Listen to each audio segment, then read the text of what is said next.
welcome to Walking on the Weene Side, part of It Matters Radio. And today I have an old friend with me, Clayton By.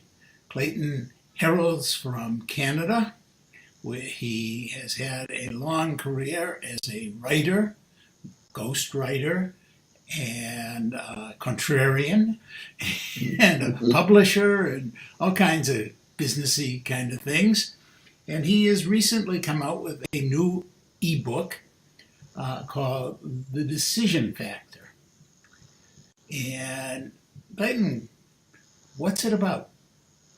Well, the decision factor is about two things, actually. It's about how to make better decisions in your life in a way that keeps your life happy, joyous. It keeps the good stuff there. And the second part of the book is about depression and how you can use the way that I outlined decision making to help banish depression from your life. Okay. So what are some of the secrets of how to make good decisions? Don't give away the whole book because we want people to buy it, obviously. Go on Amazon, right, to pick this up? It'll be up on Amazon shortly, yes. Yeah. Okay. Trying not to give it all away. There are techniques that you can use to keep your past in the past where it belongs and not bringing it into the present or the future as people tend to do. Mm-hmm. It's a way to take the things that you view as bad or not nice or burdensome and clearing that from your mind so that you can stand in the moment and make unencumbered decisions.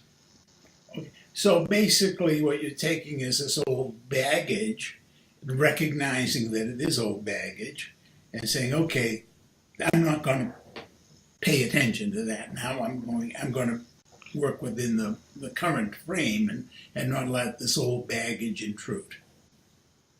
That's right, and there's actually some specific ways that you can do that. Right. Of course, we're going to let people buy the book to find the specific ways.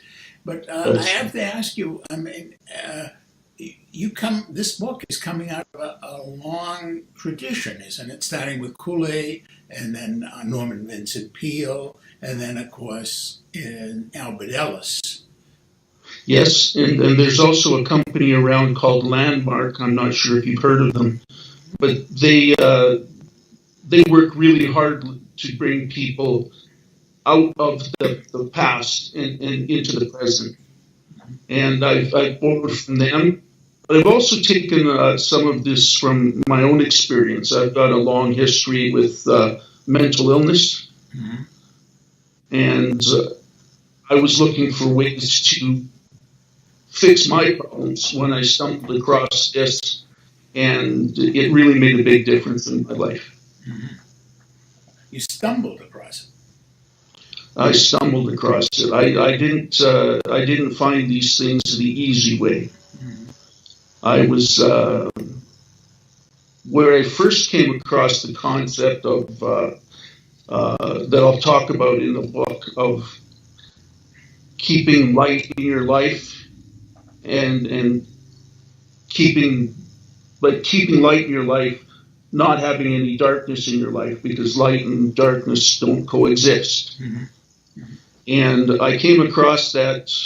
There's a story at the end of the book that I don't want to give away, but I came across it in a mental hospital. Mm-hmm. And it got me out of there and got me back on my feet and living a normal life. Mm-hmm. So it is very much about kind of an existential approach, if you will, to mental health, where we make choices about who and what we want to be and how we are going to be that person. That's correct. And it's just I found... I tell people that when I was really sick, I felt like I was possessed. Mm-hmm.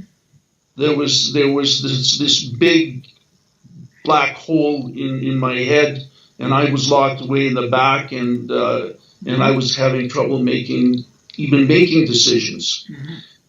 And this technique or techniques that I talk about allows you to basically turn your back on what's going on in your mind and look for a doorway back to the world. And I use light in different ways. For me, it's beauty, finding joy in the day. Some people, it's finding God. Anything that you can find that will help you see the good rather than all the darkness that goes with depression. So it's Does very that make sense to you? yeah, very much about focusing, making a decision what we focus on. Absolutely, and decision making is key to just about anything in life. It comes down to any problem that you have can come down to just one choice: yes or no, or maybe. Move away from, move towards, or sit on the fence. Or Go up, go down. Maybe to ignore this choice because it's really not a choice that you can meaningfully make, and find another choice that is perhaps more worth making. Well, I talk about that a lot in the book. I talk about the meaning behind things, and how you can actually get yourself to a point where you can say, yes, this is what this means to me. It's a good thing. I'm going to go forward with it. So now you're up in Canada, Yes. okay, and the book is an e-book. It's available on Amazon all over the world, I assume. It'll be available. It's actually not out yet. I was sending the book out to beta readers like yourself, Right. but it will be out shortly, and it'll also be out in a small booklet that people can actually buy. And it'll be both the ebook and the booklet will be on sale on Amazon. Mm-hmm. And what kind of price are you putting on this? The hardcover or the paperback will be $9.99 US. Mm-hmm. I usually price my ebooks around $3.50. Now, folks, just think about this for a minute. Okay, about little $10 for this book, and it probably could save you 50 hours of therapy. I would say so. So because I spent far more than that in therapy to get there. So just think of it that way, folks. This sounds like a reasonable investment. Now, of course, I read an advanced copy of, again, the Decision Factor. Yes. And it's pretty helpful piece of writing. And now, what are some of the other, besides writing that book, what are some of the other decisions you've been making lately, Clay? Oh, the decisions I've been making. Well, I'm currently investigating going back to work as a public speaker. I did that many years ago. The decision I have to make is whether I do that pushing this new book or whether I do it for some other project. Mm-hmm. I have also been scaling back on, for the last 3 years, I have been ghostwriting. Mm-hmm. I've done over 100 projects. 30 of those have been book-length projects. Mm-hmm. So it's been a major time-consuming project for me. Mm-hmm. So I'm backing off from that so that I can do some of my own writing again. Mm-hmm. Those are pretty major decisions. So, yeah, I would imagine that there'd be a pretty good market for speech writing. For public speaking about this book. Well, I would hope so. Mm-hmm. I started out to write 2 different books. Actually, the Decision Factor was just going to be a short little book about how to make better decisions. but I was also wanting to write a book about depression. Mhm. And when I got thinking about it, I didn't want it to be this big, heavy tome that's The depressed people aren't so, going to get any help from.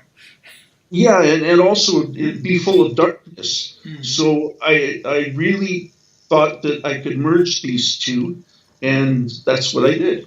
Mhm. Mhm. So, when do you think it's going to be out? I would hope by next week. Uh-huh. Okay, well, So let's say okay. November 1st. I'm sorry, November 1st, yeah. So actually, this show will be airing on a Tuesday evening. It'll be just before the book comes out. It'll be just the end of October. That'll be awesome then. Yeah. And people can pick up, go. Can they order advance copies? Will they advance They copies? sure can. Okay. If you want to take my email address, which is claytoncby@gmail.com, anyone who gets in touch with me can buy the e-copy before the release date, and the physical copy, they can pre-order it anytime. So people can also contact you directly. Again, They, Clayton C by BYE at gmail.com, that's correct. and they can order it. And I assume you have a method for them to pay you. I do. Because you'd be a terrible businessman if you didn't. Yes, I do have ways for them to pay me. Okay. Well, do you have another writing project sitting on the computer at this point? Have you figured out what your next book is going to be? Or? I figured it out, I believe, and it's a major jump because I want to, the next book I want to write is a thriller. A thriller. Yes. Cool. Okay. And thrillers are a big job.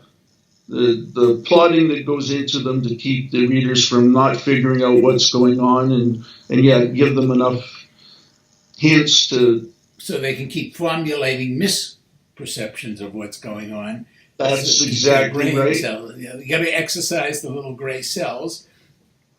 For And me, the biggest problem with something like that, both as a writer and as a reader, is if it ends up at the end, we're learning something about the characters in the solution that wasn't available to us as clues along the way. All of a sudden, the great detective says, yes, but this had happened, and the reader doesn't know about it. I hate that. I want a good mystery thriller to really challenge me to be able to answer it. And then when I can't, I get that, oh, wow, why didn't I see that? Exactly. And there's also the fact you mentioned the character development. That's so key in when you have a protagonist in a thriller who's going through the flames and being boiled and diced and cubed and all those kind of things. You have to be able to see him grow or her grow in a realistic way. Yeah. So that you do come to that point at the end of the book. Yeah, it's got to be a character arc. Otherwise, it's what I call a comic book. Now, don't get me wrong. I like a good graphic novel, but which is different in my mind from a comic book. Comic books, I think back to when I was a kid. Archie was never growing up. Lex Luthor was never going to figure out how to best Superman. They were static characters. And yes, they were. And I like to think that the people who write the kind of stories that I would like to write are people like Stephen King, Neil Gaiman, even Lee Child pumps out a lot of books, but his character develops every time. Mhm. And so storytellers like that, I'd much rather be a storyteller about people than just a plotter for a crime novel. Okay. Good point. Now, we in this thriller that you're going to write, would your protagonist have read The Decision Factor? And will that help him solve? Probably not. It's too bad. I always liked when writers are able to incorporate what they've written in what they're writing. In other books. Yeah. Well, that's something that I can certainly think about as I'm writing it. The protagonist I'm thinking about, though, has been taught very, very well, Uh-huh. and has the skills to deal with emotional pressures and things like that. So, folks, I've been talking with Clayton By, and the author of The Decision Factor, which you'll be able to get on Amazon in both ebook and print, or you can contact him directly to order it, and that's Clayton, Clayton, C, little initial C, by BYE at gmail.com. And Clayton, is there any other way that people can look for you? Well, I can be found on Facebook. I can be found. I do have a new website that I put up. It's www.claytoncby.com. Basically the same as my email. Mm-hmm. And you can find me and some of my books there. And there's a contact page, Mm-hmm. so people can always get in touch with me about my earlier books as well. Mm-hmm. Okay, cool. And how are things up in Canada these days? Do you have snowy? Snowy. Having many Americans come looking for property? Yes, we're in the part of the country where Americans are buying up hunting properties.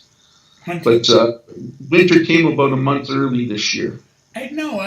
My friends in Maine have told me that, and we even had snow here in Arizona, up in the mountains.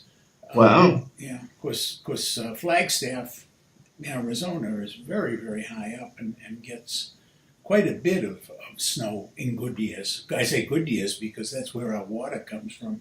If we don't get that snow, we get pretty thirsty around here because even when it rains, it just runs off. So, how are you going to spend your winter? Are you hunkering down, or are you enjoying being out in the... Oh, I'll be out ice fishing for sure. Okay, and, ice fishing. With winter, with the snow setting in as quickly as it did, I didn't do as much in the hunting line as I might do. Mm-hmm. But no, I'm planning on doing some writing for myself this winter. And that's my key goal, is to actually do that. That's the light over there. More immediately, the fishing. Well, you got to have the good stuff. Yes. Yes, that's a very important thing, folks. And I wanted to come back to that before we left. If we do not enjoy our lives, then we are obviously making bad choices. And I'm always reminded of the story of the anthropologist missionary / anthropologist, who finds himself on the beach in Mexico or Costa Rica or some such part of the Central America back in the old days. And he sees this man kind of sprawled out on the sand, taking siesta. And the missionary goes up and says, "Sir, why aren't you working?" He says, "Why should I work? To make money." Mm-hmm. "Why should I make money?" "So you can save up." "Why should I save up?" "So in your old age, you can lie on the beach and take siestas." We have to balance it between the here, now, and the long range. Of course, you and I, Clayton, are already in the old age. Yes. but it is important that we find pleasure in life, and not just immediate, short-term, gluttonous kind of pleasure, but real goal-oriented pleasure where we can have a sense we're moving in a good way toward, as you said, the light. Yes, I look for that every day. I'm constantly looking to see what kind of beauty is out there, and what I can do to enjoy myself in little ways. And I agree with you wholeheartedly about the bigger things. You've got to enjoy them, because if you don't, there's something wrong. Mm-hmm. And too many of us, I think, sadly, focus on the negatives and the bad. And I think even as societies, we tend to do that. Well, that's true, and all you have to do is turn on the news to see that. No, we don't turn on the news here. People, you don't turn on the news. You turn on Walking on the Weene Side. You turn on It Matters Radio. You have interesting discussions. You have good music. But absolutely, I don't have cable TV for that very reason. And my radio doesn't go on very often unless I can be sure to catching some music. I like listening to the radio, but not the news. I love NPR, which mm-hmm. down here, and I watch television. I watch Netflix. I watch things like that. I get my news. Sadly, I do, of course, in the morning. I go online and I try and get my news from all places. I mean, I get British sources. I get Al Jazeera, I get Canadian sources, I get sources from all over the States, and I try to look for news that isn't just simply about how negative the world is, but also how there is light. Because if I believe that everything is coming to an end, I think that's one of the saddest things about us. We have a lot of people now in the U.S., probably in Canada too, where you are, all over the world, people who are saying the end times are upon us. If climate change doesn't get us, this group of people will, and they get so wrapped up in that they stop trying to make life positive. When we stop trying to make life positive, then the question becomes, well, why not have the apocalypse? You know, yes. I've always said, one of the things I've always said is when the zombies come, when the zombie and alien invasion comes, okay, I'm heading toward them, not away. Because then it's over. And I won't have anything I want to live for. But until they come and they're ready to eat my brain, I'm going to look for things that my brain's going to enjoy. Well, I'm glad that that's what you're doing. And that's what the book is all about. It's all about being happy in the moment. Mm-hmm. So, folks, if you are a zombie looking to be happy, I don't think Clayton has any good recipes for cooking up brains at the end. But if you're just like the rest of us and you want to make good decisions to make your life better, the name of the book, one more time, The Decision Factor. It is by my good friend, as well as my guest today, Clayton C. By.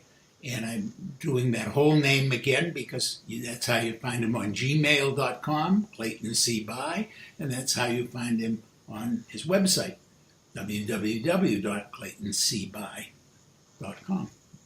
And Clay, thanks once again for walking on the Weene Side. Well, thank you, Ken.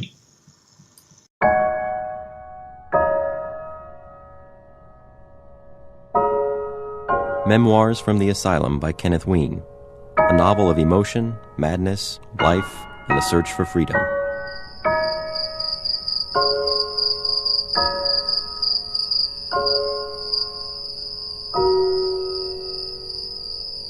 The nurse with the black hair and the bloodshot eyes had propped Marilyn up that morning. She'd coaxed a few spoons of oatmeal or cream of wheat or whatever down her throat. Marilyn likes to watch the black-haired nurse with the bloodshot eyes feed her. She's so dexterous with the napkin. The drools and dribbles are wiped away before they can stain her bedclothes. It isn't easy being a schizophrenic. It takes effort to stay hidden. If she makes a mistake, even a little one, she will be found out. See how careful the mouse is to stay still? He hopes the cat won't see him hiding there, but if she sees him, he'll jump back inside the hole where she can't follow him. But the cat did catch the mouse. She had seen her eating him, throwing him up and down in the air like a little ball until, tired with her game, she snapped his body apart. The mouse should never have come out of his hole, Marilyn thinks. He should have stayed in there, except when it was rainy or snowy or cloudy or night, or not sunny anyway. That is the best thing of all. It always is. She wonders if she could make a sign warning cats to stay away. Can cats read? That is a question worth pondering.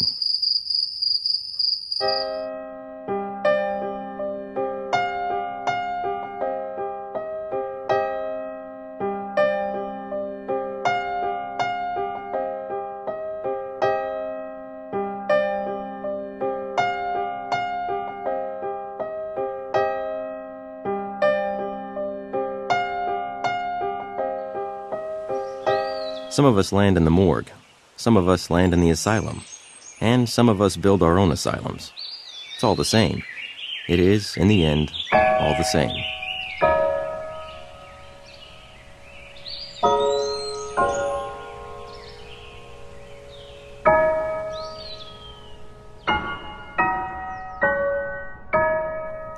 Memoirs from the Asylum is available in print and Kindle from Amazon.com.